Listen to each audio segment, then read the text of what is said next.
Happy Sunday and welcome to the extendo version of White Ceiling Rants. If you're not familiar with those are the rants that I post on my Instagram stories where I literally point you at the wall because I am a mother of a 3-year-old and a 4-month-old and I look the way that I feel. So sometimes I don't feel like being on camera, but I do want to yap. And I will just say, just straight off the bat, I am a certified yapper, okay? A yapaholic. I speak Japanese quite fluently. We're going to talk about married single mothers. We're going to talk about just in general marriage and motherhood having the worst fucking PR team this year. Motherhood and marriage is taking a hit this year.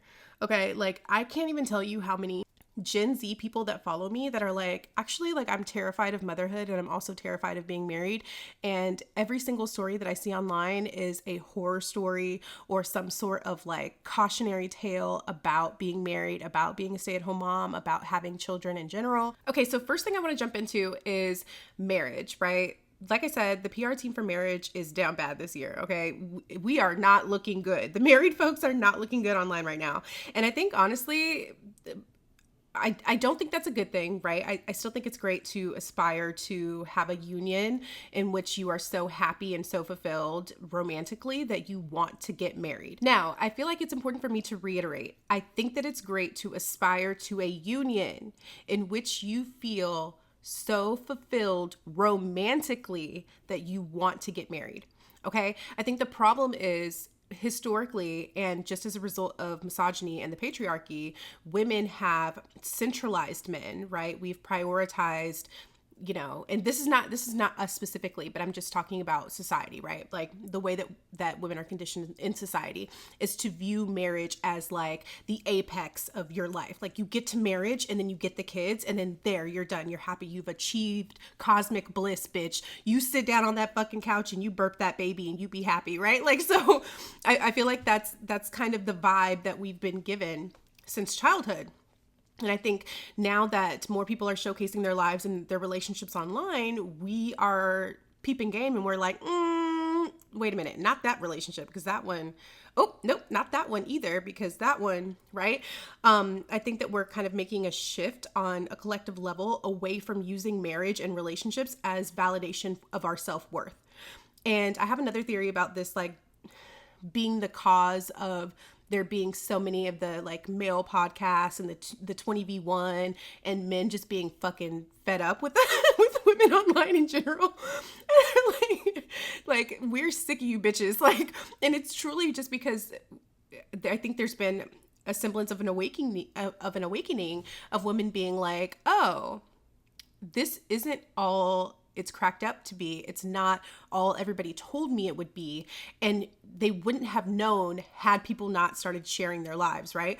Because a lot of times, and specifically we see this in people who have children and become mothers, right? You believe what you're fed to you. You believe you drink the Kool-Aid like everybody else. And then you have a baby. You experience whatever that experience is like for you, whether it be good or bad, but you realize a lot of the times it's not what people said it was, or it's more complicated than that. And I think that we're seeing that too with marriage. And ultimately, I think all of the societal pressure of like, do you have a man? Do you have a ring? Is someone marrying you? Like, are you a wife? That kind of thing. I think that's leading to some issues because people start to prioritize the ring over the relationship.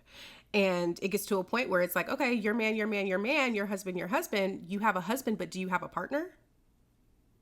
Do you have someone who is working with you to parent your child? Do you have someone who is generous, right? We had this whole like city girl era, you know, what they call the P word rappers that like gained an emergence, right? Like, you know, I'm gonna take a bag, I'm gonna run a bag up, right? He's gonna give me money or he can't talk to me kind of vibe, which, you know, is cool in its own right. However, there's a difference between having a husband and having a partner, just like there's a difference between a man being rich and a man being generous, right? He can be rich all day long, but if he's not generous, what is the reason? Like, what is his purpose? And it's the same thing with marriage, right? Like you can have a husband all day long, you can have a ring on your finger all day long, but if you don't have a partner, you don't really have a marriage, right? Like you have a name on paper, you have a ring. So leading up into that, right? And I'm not even going to talk about religion on this, but I'm leading into the TikTok that went viral this past week of the Christian woman who said that God saved her marriage. I'm gonna play the clip for you guys right now so you can listen to it yourself, and then I'm gonna give you my thoughts on it. So 2018, when my husband and I first separated, once we got back together, I ended up getting pregnant. Honestly, it wasn't really the best time because we were trying to work on our marriage, rekindle our intimacy, and now we have to also worry about having another baby. So we tried to make it work and just focus on ourselves. But honestly, me being pregnant and my husband was trying to work through things and his own feelings. And he kind of got to a place where he was like, look, it's too little too late. And he let me know, like, look, I just can't do this anymore. First sonogram that I got, I sent it to my husband and he didn't even respond. Like, that's how clocked out he was of our relationship. This is red flag number 1. He doesn't even respond to the sonogram. Keep in mind, she already has another baby with him. She already has an older child with him. Okay. And it wasn't until I want to say like a month or 2, maybe 3 months later, that I found out that he was talking to someone at his job and they were in a relationship. For the whole duration of my pregnancy, he is with that woman and we have not communicated at all. No calls, no texts. He doesn't know anything about the baby. I don't know what's going on outside of like when I have conversations with his mom. I really want to make sure that I pause right here to give you the gravity of leaving someone that you were married to for 9 months, abandoning them for an entire pregnancy while you already have a child with them that is also living with them. And his mom is kind of telling me things. I'm believing that God is going to restore us, that he's going to change things around. And it was hard because I'm pregnant, I'm hormonal, and I love his mom. But there were even moments where talking to his mom was kind of detrimental for me because she would tell me things like, oh, they're having fun and they really like each other. So now, why would she say that? Why would she say that? This man and his mama are the ops. This is crazy. Hey girl, I know you're pregnant and you have your other child at home with you and you're probably really stressed, but I just want to let you know he's having so much fun with his mistress. They just like each other so much. And the way I would knock everything the fuck over. In my mind, I'm thinking he's in love with her and this is it. Like, our marriage is over. And I want to also say that throughout this time, even though I wasn't talking to my husband, the Holy Spirit would tell me a lot of things. Like, sometimes I would have dreams about my husband and the Lord would just speak to me through scripture. And there were times where God would give me dreams or give me scripture, and then his mom would end up telling me something that confirmed exactly what God would tell me. So even though one part of me thought, okay, our marriage is over and he wants this other woman, I also knew that the truth of the matter was their relationship was very toxic. So fast forward now, I'm at the end of my pregnancy, and one night I'm watching this prophetic video. And at the time, I didn't really like prophetic videos too much. I was very aware that some of these prophets are false. So I didn't really take a lot of these videos too seriously. But this night, one of the videos, they were talking about that God was going to do something in 3 days. For some reason, it stuck with me and I took mental note, okay, 3 days, something is going to happen. So the third day comes and I'm eating my bowl of cereal at night like I normally did. It was like 11 o'clock and I'm getting ready to get into bed and I lift my leg up to get into the bed and I felt like this sharp pain, in my abdomen area. I get up and I walk to the bathroom. I go sit down and a gush of water comes out. My water breaks. So I'm sitting on the toilet. I'm calling out to my mom. She comes running out. Her first thing is, well, I'm going to go tell Donnie. And in my mind, I'm like, do not call this man. We have not talked in all the time that I've been pregnant. He's probably not going to show up. He wants nothing to do with us. She decides to go ahead and call my husband anyway. So now I'm on the toilet trying to figure out how I'm going to get up and, get downstairs. I'm leaking everywhere. I'm worried about what is my husband going to think. I don't want him to think that I'm pressuring him to be there. And my mom is real adamant and I'm nervous because my first son was an emergency C-section. So I've never had to push a baby out. There was a lot going on in my mind. My mom wakes my dad up to let him know that I'm in labor right now. And she grabs my hospital bag up. We walk outside to go put the stuff in the car. And I look out into the street and I see my husband's car is parked there. So I'll come back for part 2 so I can share what happens once I realize he's outside. So I see my husband standing out there. I get in my dad's van and we head to the hospital. Whole time we're on the way to the hospital, I keep looking back in the rearview mirror and seeing my husband just keeping up with my dad. So I get to the emergency room, they put us in a wheelchair, and now we're just waiting for them to bring me into a room. So as I'm sitting there, my husband is there with us, but we're not saying a word to each other. So I changed into the gown and things like that. Once I changed into the gown, they basically allowed me to walk through the hallways to kind of make the labor progress. As I'm walking in the hallways, my mom is behind me and my husband is sitting on a chair. They had some chairs up against the wall and he's knocked out because he was working overnight job. Mind you, it is 11 o'clock, so he's literally snoring out loud. I'm walking, contractions are coming on strong.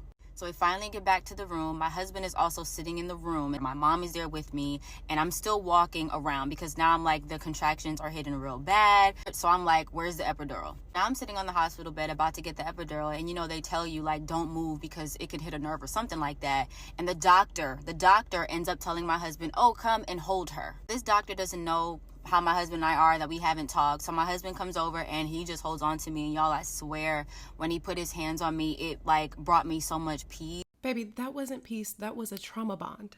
You were in a vulnerable state and he was a body there to hold you. And I get it, that's your husband, you guys have a shared like history and experience, but what she says later really set me the fuck off. So let me go ahead and okay. Like, I felt so much more comfortable. It was like, once I get the epidural, I'm just laying there. My husband is still there. Like, he's still sitting in that chair. We're not talking. My mom is not really talking to me. And we're just waiting for my cervix to dilate even more. After about an hour, my cervix is dilated completely. And I end up starting to push. So I push. The baby comes out. Y'all, I have no idea what's going on with my husband or my mom or anybody. I'm just tired. Fast forward, now they move us to the room after you give birth. I forget what the room is called. And my mom ends up leaving. My husband ends up leaving. So I never get to tell him, like, I want you to stay. We had zero conversation. My mom ends up FaceTiming me and basically just trying to say goodnight for the night because she knew like nobody was coming back and I wasn't expecting anybody to. So here I am preparing to be with my baby by myself for the first night, and mentally I was ready. I was like, all right, this is just what it is. So I turned the TV on. I'm laying in the bed watching the TV and I hear a knock at the door. I'm thinking it's the nurse, because y'all know when you have babies, the nurses are coming in and out constantly all day, and there is a curtain right in front of the door. So the person opens the door and walks in. I still can't see them until they pull the curtain back. They pull the curtain back and it's my husband, y'all. And not only is it just him, he has a bouquet of flowers in his hand. So I am completely shocked. He walks in, he sits on the bed in front of me, and for like 30 seconds, we're just looking at each other, just silent. He hands me the flowers, I take them, I put them on the table, and we're back to silence again. So he starts to talk to me. I remember specifically what he said he was doing before he had got to the hospital. So he said he was in the shower and he was on his way to go be with the woman that he was with. And he said something in him was telling him, I don't want to go be with her. I want to go be with my wife. I want to go be with Zaysha. He said he called his mom and told his mom how he felt. And his mom said, well, then go be with your wife. So he said he got out of the shower, went to go grab some flowers, and came to me. And right after that conversation, it was like nothing had ever happened. It was like we were not separated. It was like... Okay, so first of all, there's kind of an inconsistency here, because originally it seems like she says her mom calls her husband because she's in labor and then he comes. Now she's saying her husband says he was in the shower about to go to his mistress's house, and then he tells his mom that he wanted to go be with his wife, and his mom was like, go be with your wife. So did he decide to come, or did your mom call him and then he decided to come? Okay, 2, it was like nothing ever happened. This lack of accountability is what causes relationships to be this toxic. When you continue to let somebody know that it's okay to treat you a certain way, that's how they're going to continue to treat you. Right? You went through a whole 9-month pregnancy while also having another child, with him being completely gone, able to come and go as he pleases, be a parent at leisure, while you are the mandatory default parent. You didn't get to go run off and be with your side dude and leave him with the kids. You know what I mean? Like, you're wholly pregnant and this man is just popping in whenever. And now that he's shown up for the labor, you're saying it was like nothing ever happened. He came back with flowers and like, it was like everything was all good. This is incredibly toxic. Just for the sake of being with someone who couldn't even show you the common decency to be present for your pregnancy of a child that you guys made together. This is insane. We hadn't stopped talking. He ended up picking up the baby and sitting next to me, and he was trying to help me breastfeed, y'all. And all I could think about was the prophetic word that I saw, that in 3 days something was going to happen. And on the 3rd day, that is exactly what happened. Okay, I'm going to cut this off now and I'll give you guys the cliff notes of the rest of her, because she has like 2 other videos, or I think 1 other video that's pretty long about her explaining what happens. But basically what happens is she decides that she's going to try to facilitate getting this relationship back together while he is simultaneously still seeing the side girl. He's still seeing his girlfriend and he's just kind of popping in for weeks. She says this goes on. He's still seeing the side girl. He comes and pops in and hangs out with her and the kids, and then he'll go back to her. And so she's trying to figure out, is this going to work? Are we going to be back together? And eventually, finally, she watches some girl's video on YouTube about how when your husband or when your partner is cheating on you, when they decide to come back, you should just welcome them in with open arms and you should just greet them with compassion. And so he comes over one day and she gives him a hug, and she could just feel that he needed it. And then, you know, whoop, they were back together. He broke up with old girl, but there were still some months where he was just grieving the loss of this relationship with this mistress that he had for 9 months while you were pregnant. And she said she had to just forgive him through that. And, you know, God has restored her marriage, and she's now happy. They've been together for 6 years after that.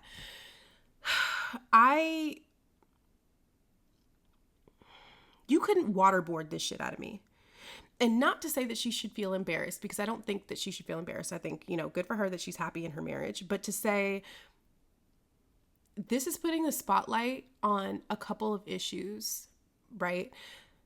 Primarily the issue of the way that Christianity specifically prioritizes marriage over mental health, over the woman's well-being, because primarily it is the woman. If the shoes were on the other foot and it was her who had an entire relationship outside the marriage, I guarantee you the messaging from this man's family, from the church, from whatever other affiliations they have, would not be for him to view her with kind eyes and compassion and take her back with open arms and not mention it and pretend it never happened.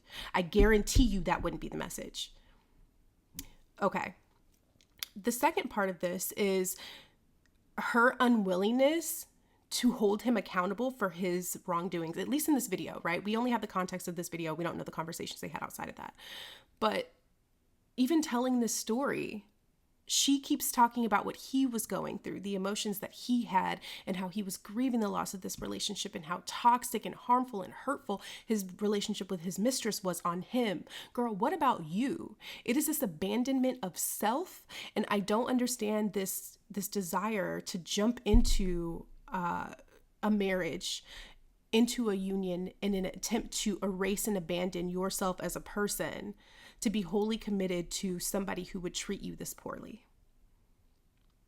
I really don't understand it, and I don't think I ever will be able to. And that's not to say I haven't had my my bird moments, okay? I definitely had my people pleasing, my girl please stand up moments, right, in the past. But at some point you have to grow, especially when you have children who are watching what you are going through. You are setting the example for what a relationship should look like and what they should accept for themselves. Okay. Speaking of cheaters, it was a busy week apparently this week for cheaters on TikTok. There was another TikTok video that went viral that features this woman who essentially found a press-on nail in her car and asked her husband, like, hey, it's a press-on nail. I get acrylics. Like what's really tea? Like, what's happening?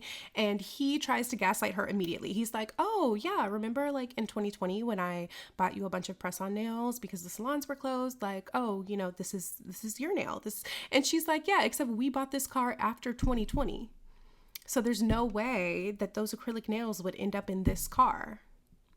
So let me play a short clip for you guys. I'm gonna play a consolidated clip for you guys, and then we'll get into it. Do you hear this? You guys, I'm literally shaking right now. I just found a nail in my husband's car, and the problem is that this is a press-on nail, and I have on acrylics. So how is the AC not on? That's what I want to know. What's the point of going in the car and starting it with no AC? Do you have something to tell me? I just did. The AC is off. No, seriously. What? I found something in your car. What did you find? Okay, before I show you, do you want to tell me anything? No. Was anybody in this car? No. Sitting in this seat? No. Okay, well, do you want to know what I found right here? What? Whose nail is this? Your nail. Okay, where do I go usually to get my nails done? I go to a salon, right? Yeah. And I get something called acrylic nails that don't come off. Here, try it. Try removing this. Does this come off? No. Yeah, right? It's permanent, right? Yeah, I can't get it off if I try. This is a press-on. Do you see there's literally old, crusty-ass glue on here from somebody's nail? Okay, this is not my nail. Mary, I've never worn press-on nails in my life. Only 2 people go in this car. One of them is you that wears nails. Wouldn't you think maybe it's possible that it's your nail and you forgot it here? What are you making a big deal out of this? Wait. Why would I have press-on nails? Who cares? It's a nail. What's the problem right now?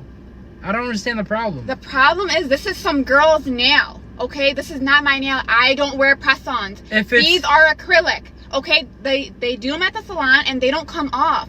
These have literal I don't know glue. anybody that wears nails like that. The Okay, only so person. the question is, what girl was in your car, and why Nobody. did she I bought. literally leave a nail for me to find? Come here. I remember these. You remember during COVID, all the nail salons were closed, and I bought you press-ons. This was it.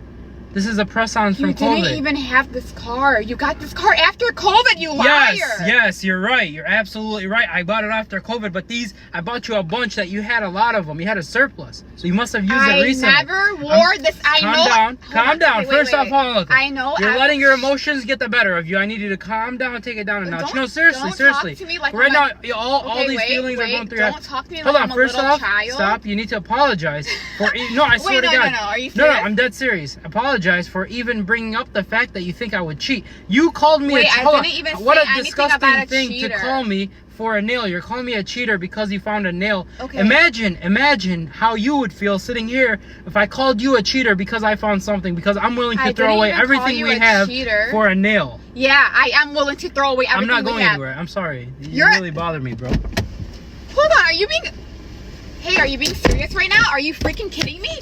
Whose nail is this? You guys, I'm literally shaking. So my first instinct on this is always for these types of videos, honestly, if it's not a story time, and sometimes even the story times are fabricated, but I feel like a lot of times when it is this, like the couple is literally arguing in the car, I feel like it's a skit, or I feel like it's some kind of fabricated, or either they're just like really playing it up for the camera, because he gets in the car and she already has the camera propped up. Granted, sometimes it happens with me and Pat, because if I'm recording something in the car, like he knows that I am a content creator and I may sometimes be recording in the car, but he's still aware of the phone and the camera, like actually recording. Like he'll look at it when he gets in the car and be like, oh, she's recording, right? Like he would have stopped and been like, are you recording? Or, you know, if once we start arguing, he would have halfway through been like, turn the camera off. You know what I mean? Like awareness doesn't go out of the window just because you are, you know, embroiled in an argument if like the camera's right in front of you. It's different if somebody else is filming you, like a third party is filming you, and maybe you're not as aware because it's another person and maybe they're standing off to the side recording you. But to have it right there in your face is a little suspect. She did also turn the comments off on that video. However, she has a follow-up video where she proceeds to follow, like she uses her friend's car to follow her husband leaving from work because he had been saying he was working late and, you know, he's been coming home late every night, and she decides like she's going to follow him and see where he goes. And he gets off work at his normal time, which she's like, he's been getting off work late. Then he proceeds to go buy flowers. So she's thinking, oh, well, maybe he's like coming home early today and he's like bringing home flowers because he's been mean to me. We've been arguing about this damn press-on nail. Like maybe he's coming. She follows him and he goes to a completely different house, a completely different neighborhood. And she is sitting in the car watching him like pull up to this neighborhood and get out of the car. Y'all, he gets out of the car at this house and he walks up to the garage, enters a code on the keypad, and the garage opens. Oh, so you know the code. She proceeds to like follow him back home, right? He comes out of the house like 20 minutes later without the flowers, okay? And then he goes home. She follows him home. She like waits outside for a little bit, like down the street or whatever, so he won't see the car. She goes in and he's in the shower. So anyway, she confronts him when he gets out of the shower and she's like, where have you been? Blah, blah, blah. He's like, why are you questioning me? Where have you been? And so she says, oh, I looked at your credit card statements and I saw that you were like at the grocery store or whatever, wherever he went to go buy the flowers. So his story that he comes up with, which is either the gaslight of the century and he's just like the biggest walking, talking red flag ever, or this is just a very committed skit. Anyway, he's basically like, oh, I have a coworker who was really sick, and so I went and got them flowers, and then I like went to their house to give them the flowers. And she's like, okay, but who's the coworker? And he's like, I'm not telling you the coworker's name. Like, you don't know my coworkers anyway, so it doesn't matter. You wouldn't know who I'm talking about. And you've been playing detective all day. You should have been playing housewife, because where's the food? Like, you should have my food ready for me when I could. Listen, the way that I would have blacked out and swung.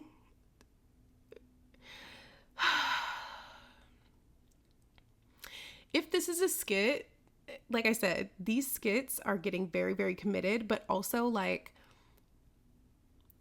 you have to keep in mind that young people, like when I was in high school, we were watching VH1, okay? We were watching reality TV. This is the high school kids and like Gen Z. This is their reality TV.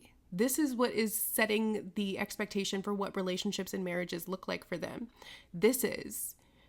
They're not watching reality TV like we were. This is their reality TV. Influencers are their new like reality TV stars. Okay. And this is like, I want to even say, not even to like put the blame on any particular celebrity, but in the rise of the Kardashians, right? We went from watching TV to watching them online to exclusively watching influencers and content creators online and watching their lives online. And this is like creating a narrative. It's creating new narratives. Even if it's not real, even if it's a skit, it's creating new narratives for younger people. So the last video of those like 3 in the series of the press on nails saga, okay, because that first clip that I showed you, or the first video I showed you, that's video 1. Video 2 is her like following him and then he gets to a house. Video 3 is him coming out of the house and going to shower and her confronting him.